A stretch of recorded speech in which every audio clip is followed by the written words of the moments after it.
바보가 어디 있습니까?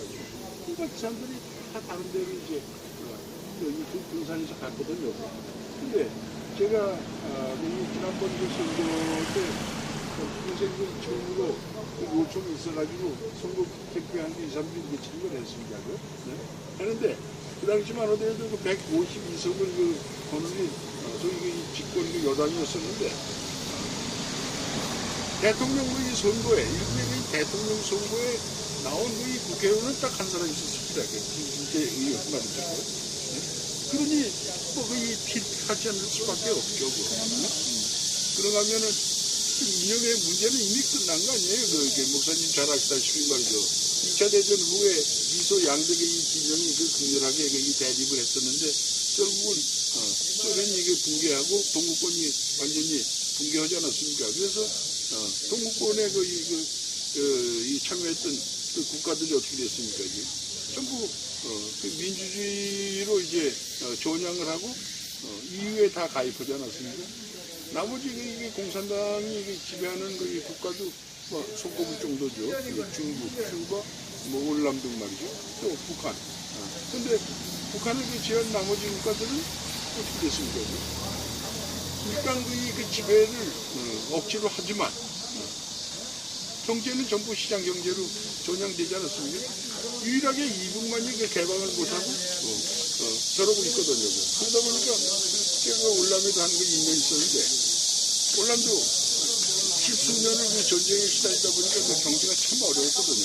근데 아시다시피 12%, 13% 한때 성장을 했는가 하면은 지금도 계속해서 6%, 7% 성장을 하고 있어가지고 옛날에 월남이 아니다 이거거든요.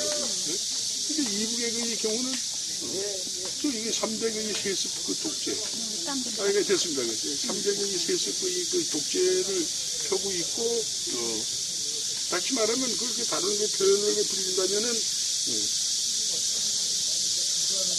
이게 북종을 2,500만 명의 북한 동포를 인질로 삼아가지고 지금 하고 있는 거거든요.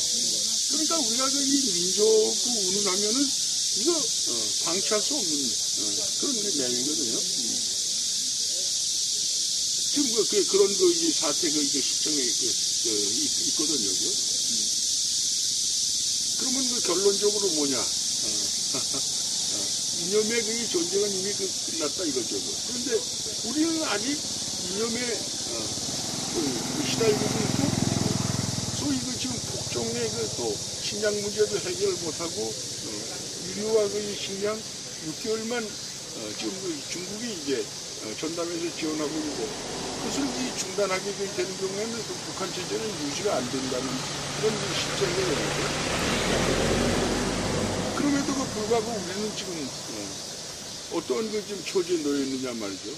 자유민주주의의 자유를 지우고 또 경제주의의 10대 강국인데 10대 강국인데 사유재산제도를 없애고 토지를 공유하고 말이죠. 그리고 고려 연방제로 지금 끌고 가겠다는 거 아닙니까? 예. 그러니까 이러한 사태에 지금 놓여 있다 이거죠. 근데 거기에는 아주 좋은 또 표본이 있습니다. 월남입니다. 제가 월남에도 2년 여기 근무를 했고 마지막에는 사이공에 있었습니다. 그래서 월남 폐만전의 사항을 제가 똑똑히 이 목격을 한 바가 있는데 폐만기 전에 기독교인 신부들하고 스님들이 앞장서가 일주일이면 두세 번씩 아주 대대적인 그러한 정치투쟁 데모를 일삼았거든요. 그게 결국은 이제 그렇게 망했죠. 평화협정과 관련해서 미국이 이제 손을 떼고 평화협정을 체결한 후에 꼭 2년 만에 소위 올맹이 월남을 침공을 했고 침공 2개월 만에 사이공이 함락돼가지고 결국은 월남이 공산화되지 않았습니까? 근데 그 결과 어떻게 됐습니까? 1,000만 명의 모두 피폭이 발생했고 성직자 그 극성을 빌었던 그 이 성직자 신부들과 그 이미 중들 50%가 그 살해됐다는 거거든요. 예? 다시 말해서 그 신앙을 그 계속 신봉하고 주장했던 사람은 전부 그 조용을 한 겁니다. 공개 그 조용을 했거든요. 나머지는 그 신앙을 그 이 포기했고 그 이 지방의 그 집단 농장으로 그 전부 돌아갔다는 거 아닙니까? 잘 아시는 내용이거든요. 그? 예? 예. 이게 그 이 평화거든요. 이게 말이죠. 근데 그 우리가 그 지금 그 뭐 남북 관계에 있어서도 평화협정 그리고 이 종전협정을 갖다가 부르짖는 것은 뭐냐면 바로 그 월남의 사태의 그 수순 재현을 그 지금 그 뜻하는 겁니다. 그렇게 되면은 미군의 그 철수가 그 필연적으로 일어나게 되고 그렇게 되면 핵을 그 보유한 그 북한과 우리가 그 어떻게 그 대처하느냐 이거죠. 예. 지금 이것을 그 이 평화를 내세워 가지고 그래가지고 부르짖고 있거든요.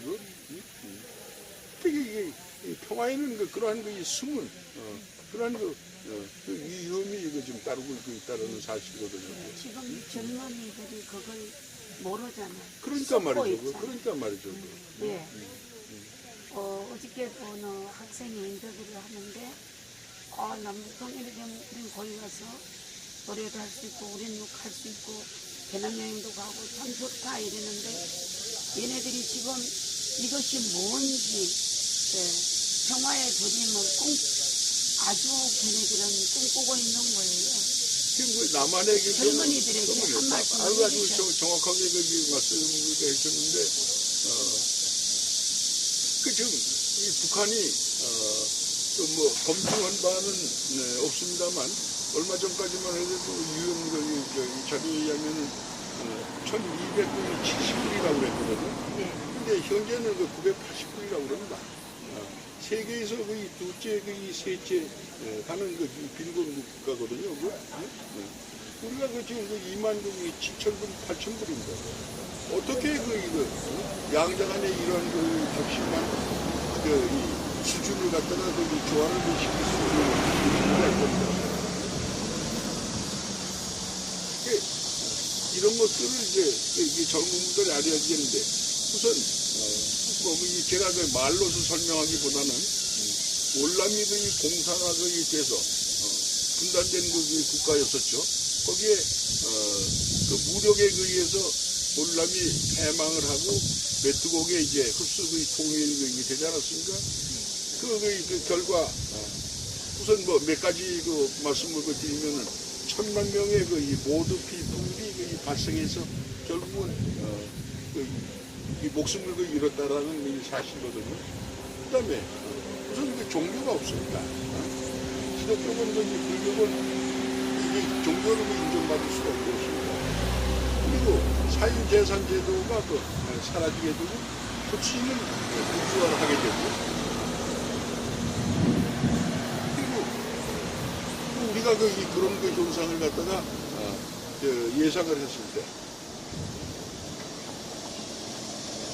자기의 생활이 어떻게 바뀔 것이냐 하는 것을 우선 한번 짐작이라도 좀 해보시면은 또 이 자유가 또 민주화다 평화가 그것이 스로건에 끝나는 거죠. 그리고 근본적으로 제가 이제 현직에 있으면서 정보를 하면서 북한의 정보를 이제 주로 대상으로 다루었고 또 그 공비에서 나누고 후에는 어떻게 본의 아니게 소련과 수교를 이루면서 그에 뒷받침하는 민간 단체로서 한도 친선협력회가 구성이 되고 거기에 이제 회장을 한 7년 한 바가 있습니다. 그래서 소련을 자주 왕래를 했고 또 소련의 고위직에 있는 사람하고 이 많은 친교 관계와 이제 접촉을 한 바가 있습니다. 거기에서 이제 여러 가지 느낀 바가 많습니다만 우선 소련이 1917년에 볼셰비키 혁명을 일으켰을 때 내걸었던 그 이 슬로건이 아시다시피 평화 그 빵도 터진다. 근데 이것은 그야말로 이 거짓된 그 이 슬로건이었고, 1991년, 소위 이 소련이 폐망할 때까지, 이 내걸었던 그 슬로건은 하나도 실현이 안 됐다는 사실입니다. 지금의 그 평화는 뭐냐면은, 제정국이 러시아를 붕괴시키기 위해서 전선에 투입된 이 병사들을 갖다가 전선에서 끌어내리기 위한 그런 조작된 이 슬로건이었고요. 또 식량 이 문제를 갖다가 해결하겠다라고 해서 이제 이 빵을 이제 내세웠는데, 결국 91년 폐망할 때까지 소련은 이 빈곤 문제를 해결하지 못했고 식량 문제를 해결하지 못했거든요. 또 마지막에 토지는 농민들에게 토지를 이제 우선 분배를 하겠다라고 했었는데, 또 역시 공산 러시아가 폐망할 때까지 그것은 실현을 못했습니다. 그러고 보면은 결국은 소련은 처음서부터 끝까지 거짓된 그런 정책을 내세웠고 하나도 실효적인 시행을 이루지 못했다는 사실입니다. 지금 이 북한의 실정이 그대로입니다. 그대로입니다. 이 평화는 곧 뒤에 우리들에게 그야말로 말할 수 없는 이 자유, 평등, 민주 평화를 갖다가 완전히 앗아가는 그러한 결과를 가져올 것이고, 980불과 2만 7천 불의 소득의 격차를 갖다가 어떻게 조화를 이루고 조정을 해서 이게 평등한 그런 조건으로 남북이 이제 협력을 하고 통합 통일을 이루겠다는 것이냐 말이죠. 이걸 이제 젊은 사람들, 종교인 알아야 될 것이다 하는 겁니다. 그리고 자식들에게 어떠한 유산을 물려줄 것이냐 말이죠. 지금 우리가 이룩한 현실의 문제, 이게 그대로 이루어진 것이 아니지 않느냐 이거죠. 해방 직후 우리 국민 소득이 36불, 문맹자가 77%였습니다.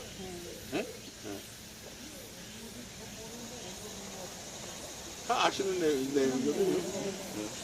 그것을 정말 그러니까 그때 국가 국제적으로 가장 가지고 평온하고 낙후된 나라였고, 그나마 이제 미국의 지원으로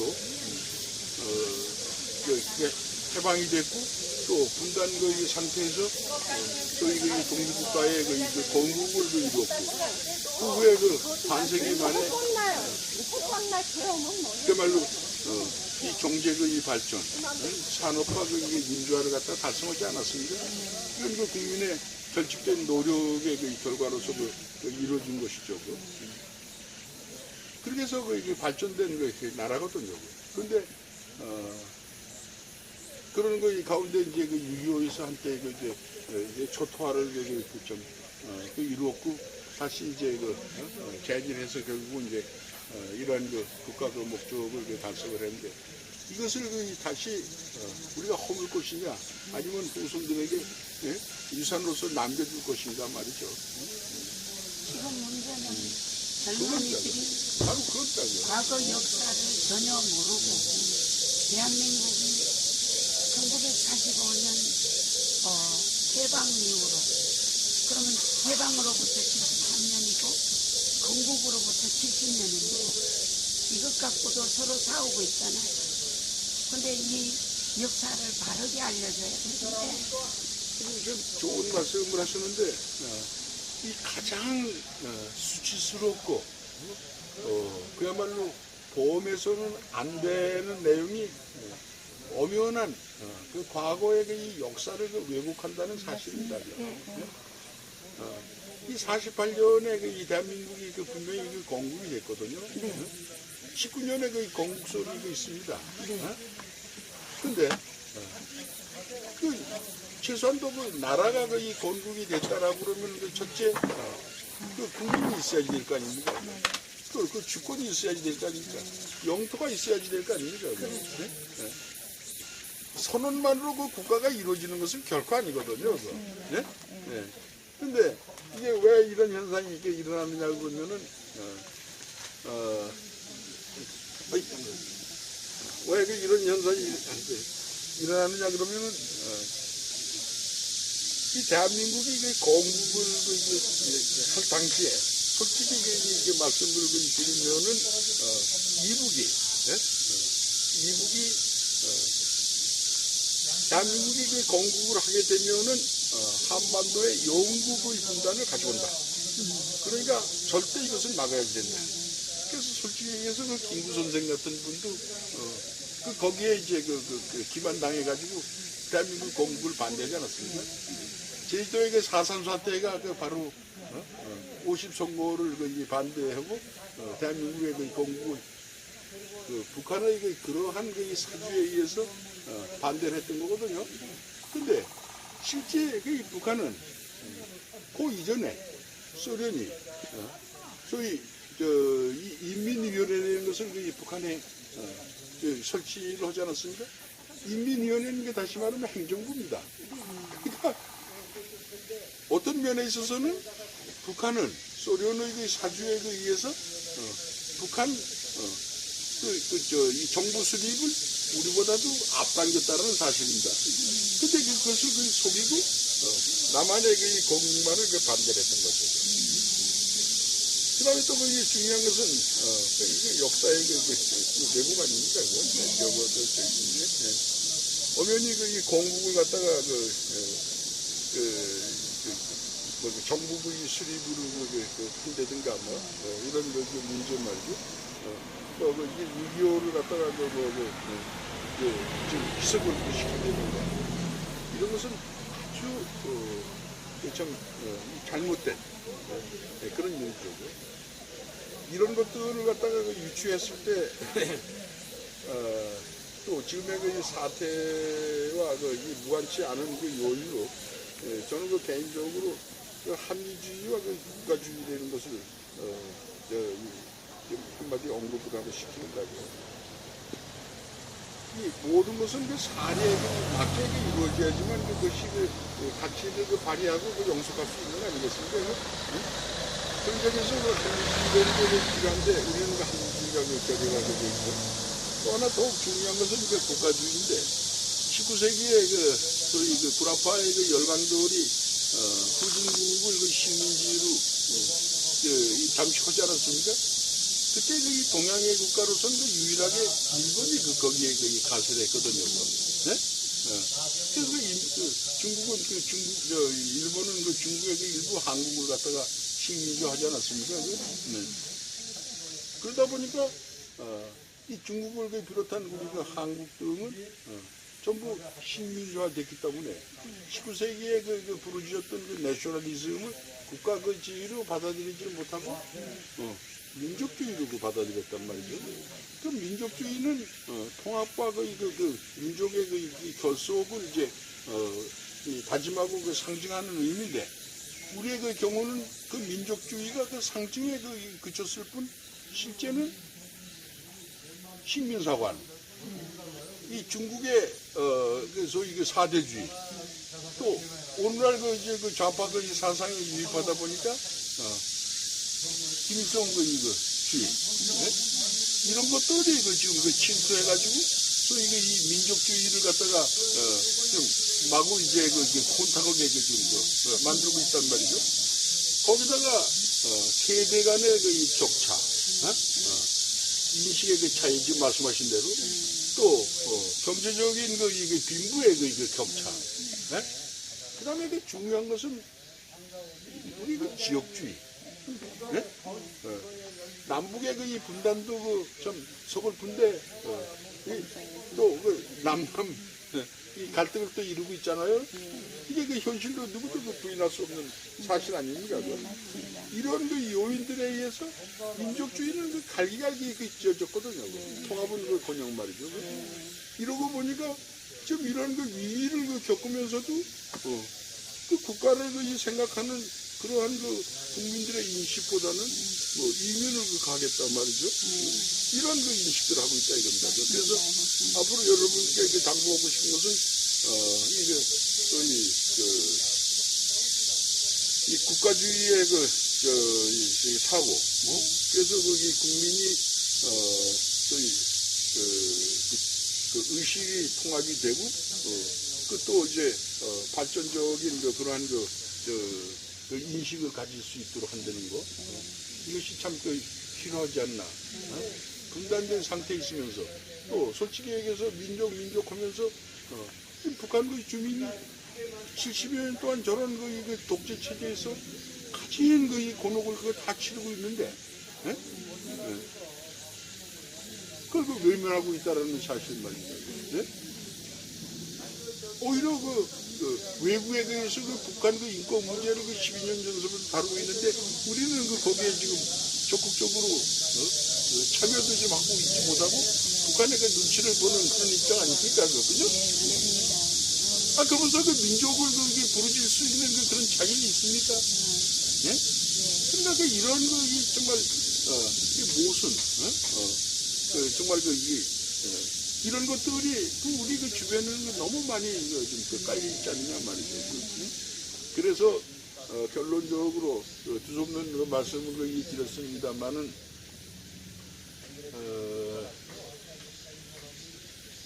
우리가 지금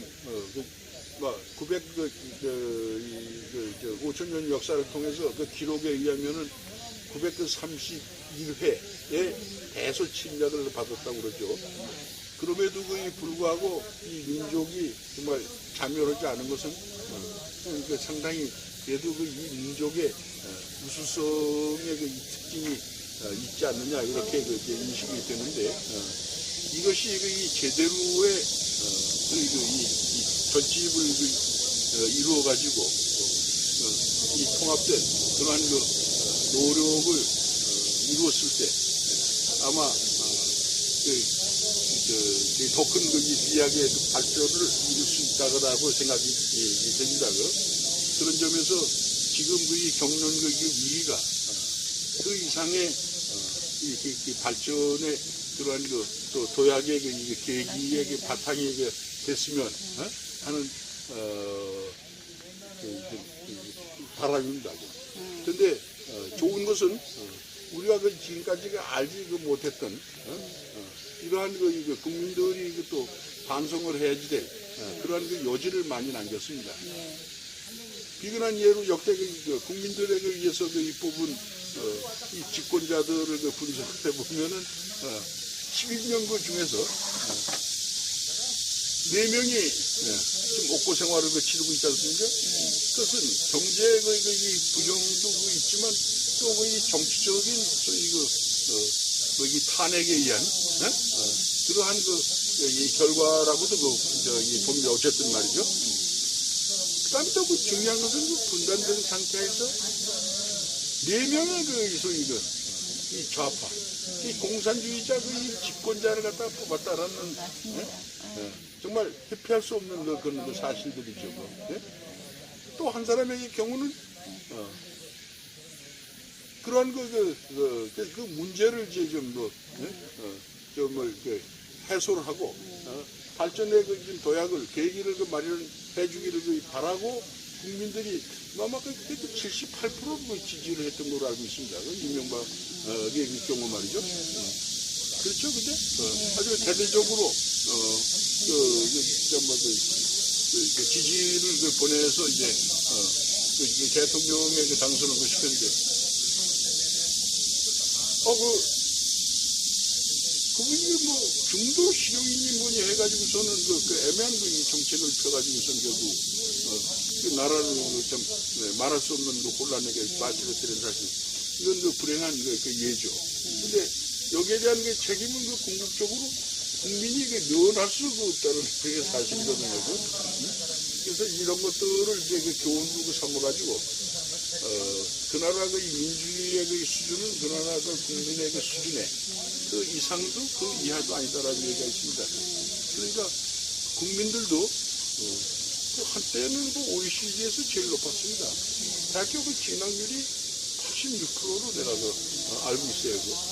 그럼에도 불구하고 이러한 모순과 이 잘못된 그런 정치적인 흔적을 남겼다라는 사실은 반성해야 되는 문제죠. 그리고 고쳐야 되는 문제죠. 그래서 그야말로 새로이 도약할 수 있는 그런 기회. 거기에 많은 과거에 몰랐던 그런 사실들이 이제는 정난하게 다 표출이 되지 않았습니까? 그렇죠? 그러니까 이제는 몰라서 잘못을 보호한다는 그러한 일은 있을 수 없죠. 국민 수준을 높이고 그러한 불행 중 다행으로 밝혀진 과거의 잘못된 그러한 문제의식을 이제는 인식하게 됐으니까 교훈으로 삼아서 반복되지 않도록 말이죠. 이렇게 했으면. 그러기 위해서 보수에 대해서 한 말씀 드리면은 지금 근본적인 원인은 보수 진영의 책임이 없지 않다라고 생각되는데요. 보수라는 것은 뭐냐면 시대가 200년 동안 지배했던 것은 시대가 발전하면은 변화와 발전에 부응해서 이 정책이 뒤따라 발전을 해야 되는데, 네? 우리가 그러지를 못했다는 사실이죠. 네? 이 경제의 발전에 전념하다 보니까, 부패의 모순, 이 타락, 이런 것들이 횡행하는 반면에, 거기에 대한 충분한 소위 이 견제, 그런 것들을 정말 억제해서 바로 이 발전을 이룩하는 그런 면에 보수가 좀 큰 과오를 범했다는 거죠. 이해가 되십니까? 네. 그래서 이제는 그 점을 반성을 하고, 지금 현실적으로 그러다 보니까 이 보수 진영이 질의멸멸 존재하는지 또 대변하는 정당이 있는지 의심스러운 정도죠. 그렇죠? 그래서 보수가 다시 건전한 그러한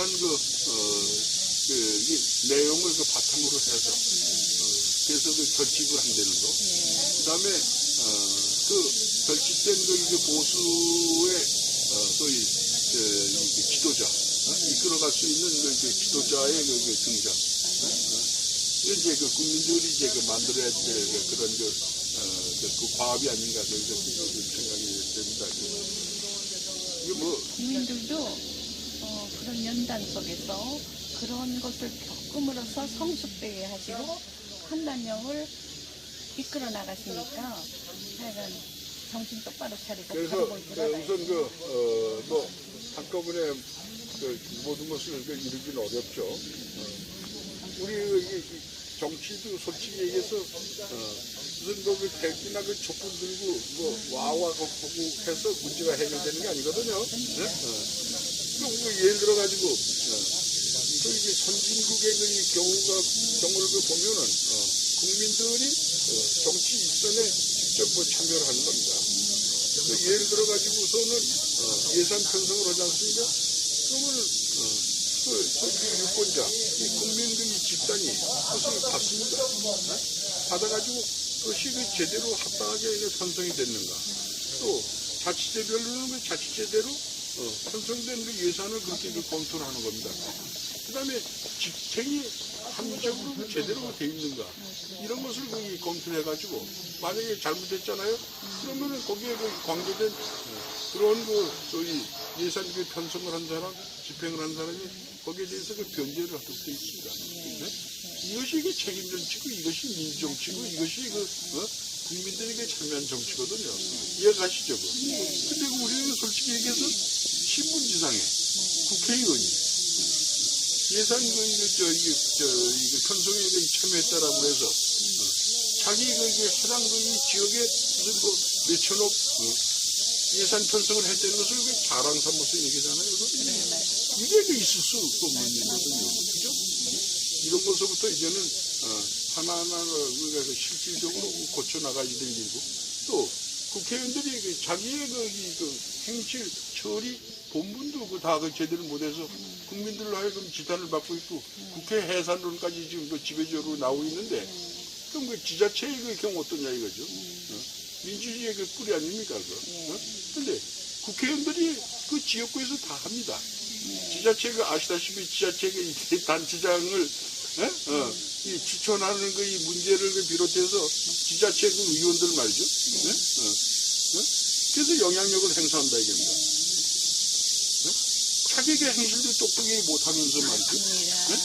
그런가 하면 이것이 여론에 의하면 정상적으로 그대로 이루어지는 것이 아니다라는 사실입니다. 경우에 따라서는 능력 있는 사람은 배제 안 되는 거예요, 이거. 왜 그러냐면, 왜 그런지 아세요? 한두 번 하고 나면 그 다음에 이 자기 자리를 갖다 넘나본다 이겁니다. 충분히 이해할 수 있는 얘기 아니에요? 그러니까 그런 사람들 그거 뺀다는 겁니다. 응? 이게 우리의 실태거든요.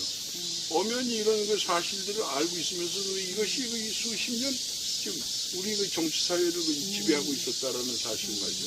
그럼 지금 현재 우리 장모님께서 대한민국을 여기까지 지켜서 몇도 국가를 위해서 헌신하시는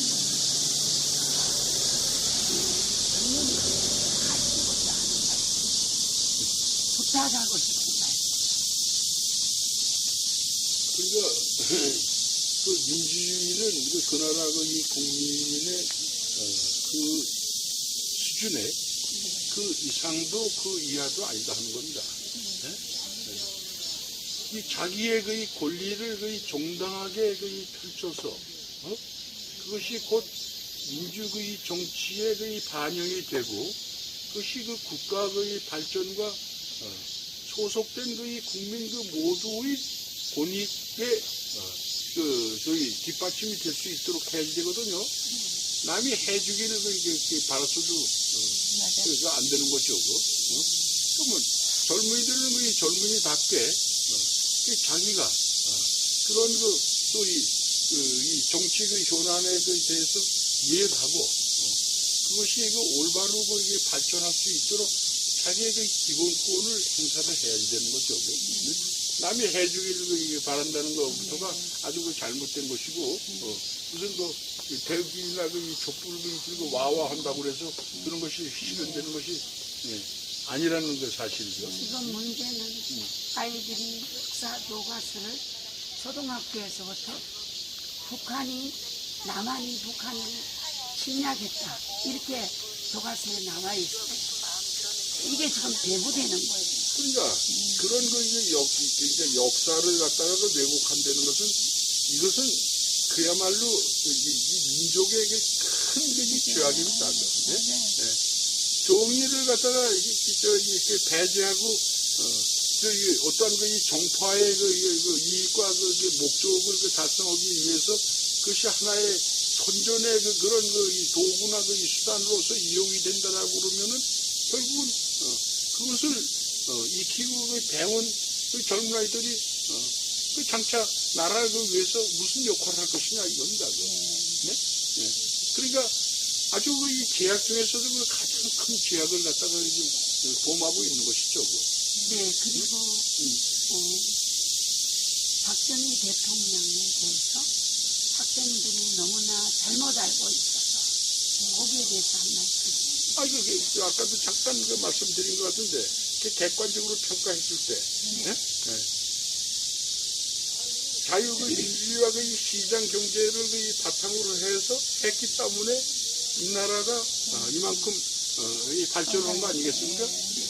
그럼 그 당시에 아까도 말씀드렸지만 국민소득 38.6불 그리고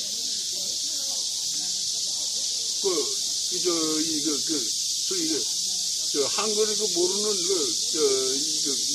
문맹이 77%였던 글쎄에 이승만 이 대통령이 민주주의 국가를 건설하겠다고 하니까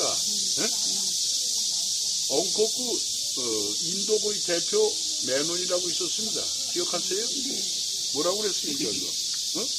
한국에서 그 민주주의를 해? 예?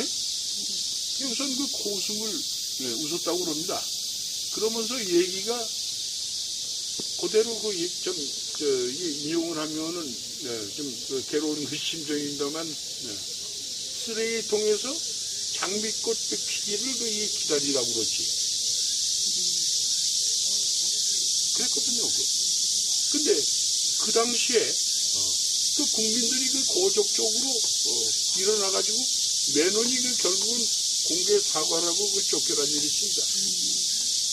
근데 70여 년이 지난 지금 타브렛 BC라든가 저기 탄핵 등과 관련해서 사실이 아닌 것을 사실인 양 해서 집권자를 끌어내리는가 하면은 또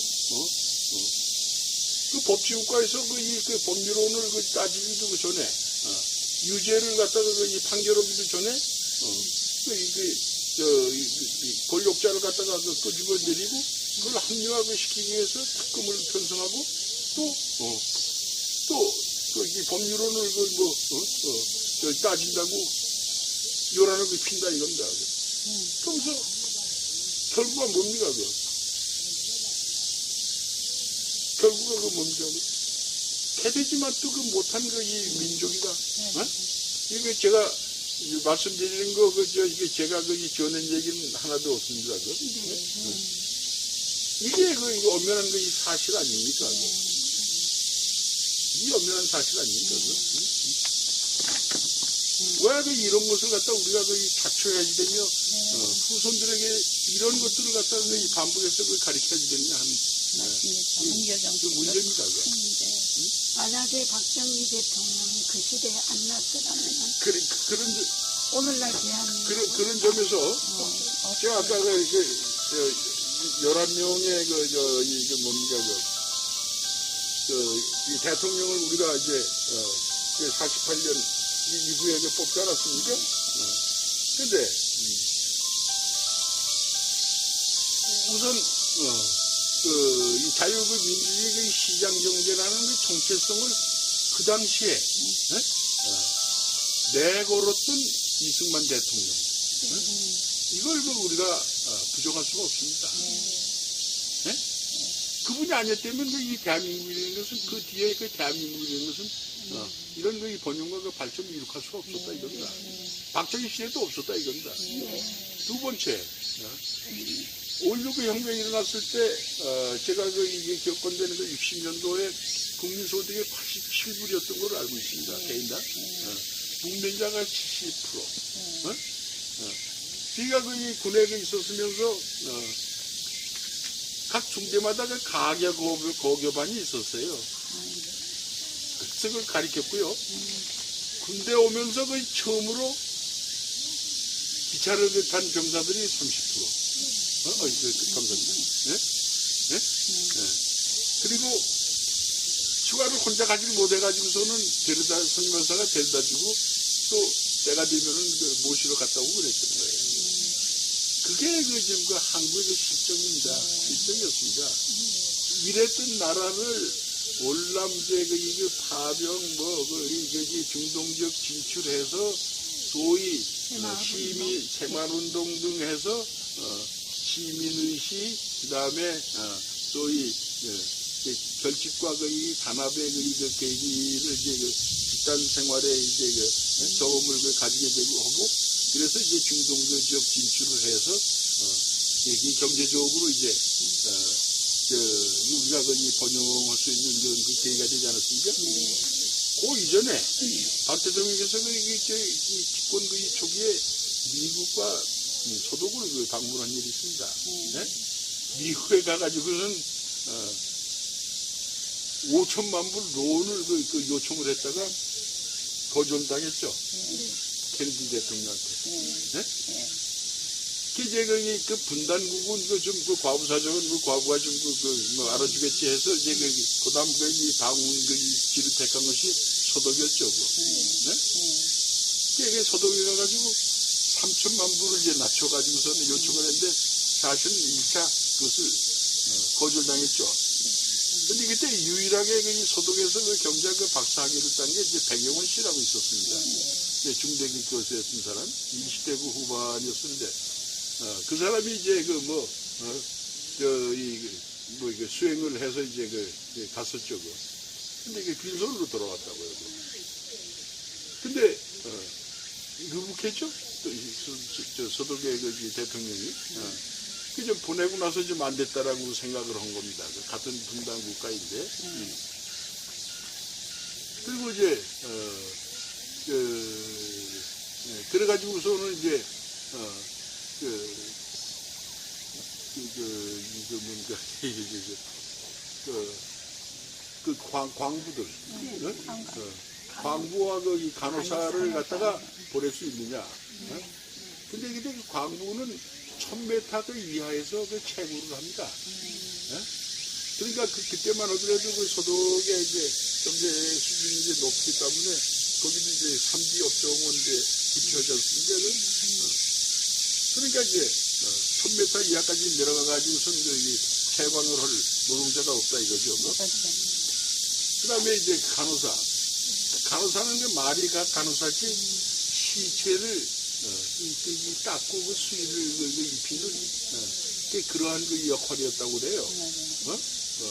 그러니까 이 소득의 그 여성들은 기피 대상이죠. 그렇죠? 그래서 이제 말이 그 간호사. 근데 제가 알고 있기에는 그때 사실은 그 광부라 그 간호사는 그 몇 사람이 아니었다. 그 경험 있는 사람은 몇 사람이 아니었다는 거죠. 대부분이 다 그 초보자가 아니고 또 대부분이 그 고등학교 출신도 아니고 그 대학교 출신들이 다 위장해가지고서는 그래서 그걸 갖다는 거 아닙니까? 그게 이제 우리 이 경제의 그 기반이 되는 겁니다. 근데 그런 것을 진솔하게 가르쳐줘야지 되거든요. 그리고 월남전이 있었죠. 아니, 그러니까 월남전이 이제 그 고전. 그러니까 월남전 전에서 우리 이제 소위 집단 생활. 그래서 이게 대한 이제 소위 이 트레이닝의 기회가 됐던 거죠. 그래가지고 이제 그 중동 지역에 이제 아주 그 선호의 이제 그 대상이 됐던 겁니다. 월남 참전 용사들에 대한 국가가 지금 그들의 후손과 그들을 잘 돌봐줘야 되잖아요. 그래서 이제 제가 지금 사실 생각하고 있는 것 중에서 여건이 좀 허락이 되면은 저쪽 이제 좀 아카데미 형식으로 좀 이게 젊은 사람들 좀 능력이 있는 사람들을 좀 발탁해가지고 국가지를 이제 이렇게 심어주는 말이죠. 그런 이제 교육을 좀 시켰으면 하는 게 이제 그런 생각을 좀 갖고 있습니다. 그리고 조금 전에 말씀하셨던 이제 뭐 말씀하셨죠? 조금 전에.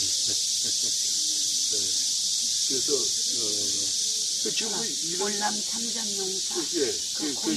그래가지고 이제 저희가 이제 지금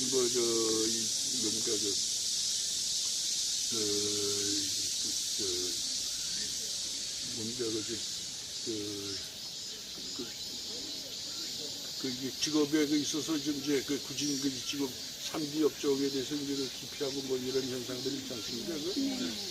근데 참 그때 이제 그 월남에 피를 나눈 사람들은 이게 사실 이게 월남부 군인들이 갔지만요. 군인들이 갔기 때문에 소위 그 보상책으로 근로자들이 갈 수 있었던 겁니다. 제가 이게 뭔지 2년 중에서 1년은 백마부대에서 선발대로 가가지고 근무를 하고. 백마부대. 네, 선발대로 가가지고 근무를 하고요. 나머지 또 1년은 사이공에서 근무했거든요. 그때 솔직히 말씀드리면은 지금 문제가 이게 되고 있는 누구죠? 그때 그 한진이 말이죠. 네? 한진 이름이 누구죠? 회장. 갑자기 생각나. 네. 그 사이공에서 그 자주 만났어요. 네네. 그 사람이 그때 뭘 했느냐면 말이죠. 파월 덕분에 아, 네네. 근로자들을 갖다가 이 대거 그 한국에 소위 그 기회가 베풀어졌거든요. 최명식 장군의 역할에. 그래가지고 한진에서 그때 지금 요즘 매스컴에 오르고 있는 한진 대표 말이죠. 그 사람 사이공에서 자주 봤어요. 조양호 회장이. 네? 조양호 회장. 조양호 회장. 조양호 회장이 뭐냐면은 이게 근로자들 있잖아요. 전쟁 물자를 갖다가 이제 실어오잖아요. 그러면 그것을 갖다 내리고 다시 또 분배하기 위해서 또 싣고 그러잖아요. 그 인력 송출 그거를 했다고요. 그러니까 그 사이공에 가서 거기 살았어요. 그게 그 후일에 그 한국의 그 재벌이 된 겁니다. 그럼 그분들이 월남 참전했던 우리 정부로부터 그들이 많은 혜택을 받았잖아요. 네, 자기들도 벌었잖아. 당연하죠. 말하면. 그래서 그 재벌 국가를 위해서 그래서 당연한 얘기죠. 당연한 얘기고 이제 지금 말씀하신 것 중에서 지금 혼혈아가 많습니다. 네. 예? 지금 그 4만 명이니 5만 명이었는데 그 사람들은 미안하지만 그 군인 출신들은 자유롭지 못하기 때문에 네. 예? 그럴 그 여가가 없었거든요. 네. 저도 사이공에 있었지만 전혀 생각지도 못했거든요. 네. 예? 그럼 근로자. 누구냐 하면은 이 근로자의 이 자식들이거든요. 그러니까 조양원이 이런 사람들이 네. 당연히 그 사람들을 갖다가 이게 돌봐줘야 된다고. 그리고 소위 지금 인력 문제 있잖아요. 그 3대 기피 현상 같은 거 있잖아요. 이런 것도 극복을 하고. 근데 좀 엉뚱한 짓을 했고 그 결과로 결국 오히려 재벌 기업들이 예를 들어서 그 사람들한테 선심을 쓰면은 그것은 연피가 될 줄 이렇게 알았는데 그게 아니다 보니까 결국 이제 이런 상황을 가져오게 되는 거 아닙니까? 제가 며칠 전에 저희 교회에 어떤 젊은 분이 오셨는데 고엽자 환자의 자제분인데 유방암이 걸렸대요. 근데 병원에 가서 진찰을 하니까 아버지가 고엽제 환자로서 자기가 출생이 됐기 때문에 거기에 영향력이 있대요. 그러면 이 사람은 결혼도 안 했고 또 그 동생도 사망해서 그 조카를 자기가 처녀로서 입양을 했더라고요. 그래서 제가 그것을 들어본데 참 마음이 아팠고 저희 가족 중에도 또 그런 고육제로서 가정역할했는데 조양원 회장이나 이런 국가를 통해서 어마어마한 어떤 유익을 얻었다면은 이건 사회에 환원을 해야 되고 그들을 위해 나눠야 되잖아요. 그리고 지금 월남에서 희생된 장병들 있잖아요. 네. 그 사람들은 10만 원이나 20만 원밖에 못 받아요. 그렇게 해서는 안 나라가 되거든요. 재앙이 오는 거예요. 그런가 하면 이 사람들이 소위 기업을 운영을 하는데 제가 알거든요. 잘못된 게 있고 거기에 대해서 이제 좌파들한테서 이제 충을 받잖아요. 그것을 면피하기 위해서 무슨 짓을 합니까? 지금 서울시장이 운영하는 아름다운 가게 같은 거. 이거 전부 재벌 기업의 총수 회장 가족들이 전부 지금 운영하고 있는 겁니다. 그러니까 이런 것들을 이제 앞으로 우리 이제 여성들이 좀 골기를 해가지고 지금까지 모순이 지배했던 그러한 현상을 이제는 좀 바로잡아야지 될 때가 오지 않았느냐. 그래서 보수도 너무 잘못했고 그런 점에서 아마 좋은 기회가 될 것이다라는 것은 그대로 그 보수 진영이 그 이상의 발전을 저는 기대할 수 도저히 없다라고 생각합니다. 왜 그러냐면 너무나 이 모순된 것이 많이 있고 진였기 때문에. 근데 이런 것이 정난하게 이루어졌단 말이에요. 와이어스를 갖다가 빨갱이의 두목이라고 인식한 사람이 누가 있습니까? 그러나 그렇지 않습니까? 예, 예. 실제가 그렇잖아요. 예. 좌파 정권을 만들어준 것도 그 사람이고, 네. 92년에 이 북한의 핵 문제가 처음 불거졌을 때 미국이 단호한 그 조치를 취하기 위해서 항공모함 위쪽을 갖다가 띄우지 않았습니까? 예. 그때 그것을 갖다 철수시킨 게 누굽니까? 그 측근에 있는 그 좌파들의 그 사주에 의해서 그 민족 차원에서 그 뭐 해결하겠다고 그 쫓아버리고 아무런 조치를 취하지 않고 22년 동안 결국은 반복된 그 육자회담으로 결국은 오늘날 이 지경에 이르는 거 아닙니까? 그죠? 그러니까 이런 것들을 우리가 거기 감안했을 때 이제는 여성들이 이제 우리 주목자님을 이제 위시해서 골기해서 그래서 모순이 이제 그 지금도 보면 무슨 뭐 보수단체 뭘 만든다고 또 뭐라고 그래서 이제 가보면은 그 YS 이 밑에서 그 북의 영화를 다 노렸던 사람들이 여전히 또 나왔어요.